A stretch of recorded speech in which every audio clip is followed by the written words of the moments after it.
not just about, we could talk about the radioactivity with Kyrie Irving. Let's remember he's a champion.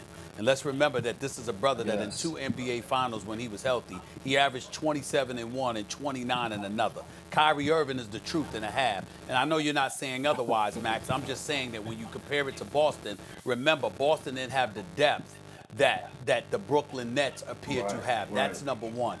Number two, when you pay attention to the Brooklyn Nets, understand sometimes we look at guys and their talent and what they bring to the table. We don't pay attention to what's required to beat them. For example, they lose a game last night to Portland. Do you know why they lost to Portland? Because as Garrett Temple was telling his teammate, I don't give a damn if Michael Jordan is standing in the corner. Leave him alone. Guard Damian Lillard. Because this brother's going to pull up from the parking lot, okay?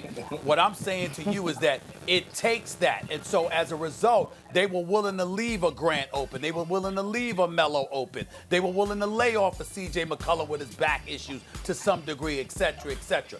If you're not going against Steph Curry and Klay Thompson, who do you really have to worry about in the NBA that is going to shoot you out of a game the way that Portland or Golden State could potentially do so? So if you're the Brooklyn Nets, you don't really have to employ that level. Correct me if I'm wrong, Coach, because you're the coach. You would know better than me. But you don't really have to do what they did last night, to rely on those big guards, those sizable forwards that have athleticism and the speed to get out and defend perimeter shots and what have you.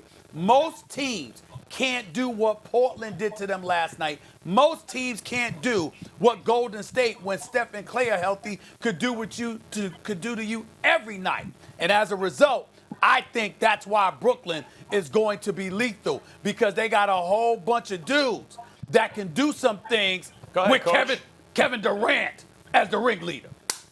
No, I totally agree with you. I think that, they got a ton of speed.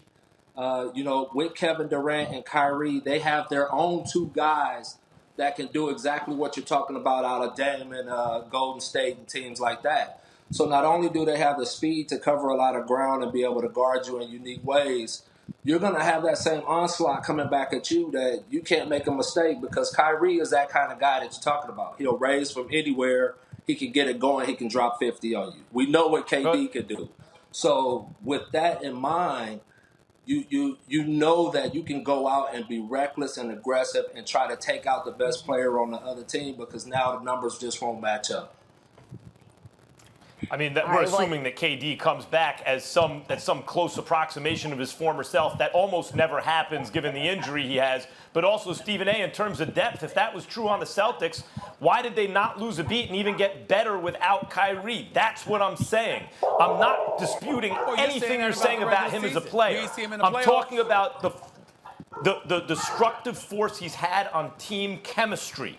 And that's what he's got. Kyrie, I don't think he's done winning championships. But he's got to figure that out with himself. He's got to get right so that in the locker room, he can help, not just on the court, lead a group of guys, make them better than they would be without him. That's why KD is there. That's why KD is there, like the coach said. Yep. KD balances it out. I think that's what Kyrie has always needed. He needed somebody there that is as good, if not better than him on some nights. And that gives Kyrie balance, I think. And, he didn't have that in Boston. And Boston was talented. Don't get me wrong. That team was a good team, playoff team, with a lot of young talent. But he didn't have that counterbalance in a guy over there that he looked at and said, okay, this guy, I got to look at him and respect him on the same level as I look at myself. And I think KD brings that in with his credibility and his championship pedigree, just as LeBron did in Cleveland. So I think it's going to be fun to watch them come together.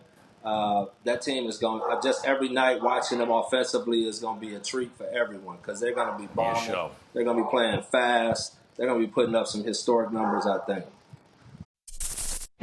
Thanks for watching ESPN on YouTube. For live streaming, sports, and premium content, subscribe to ESPN+.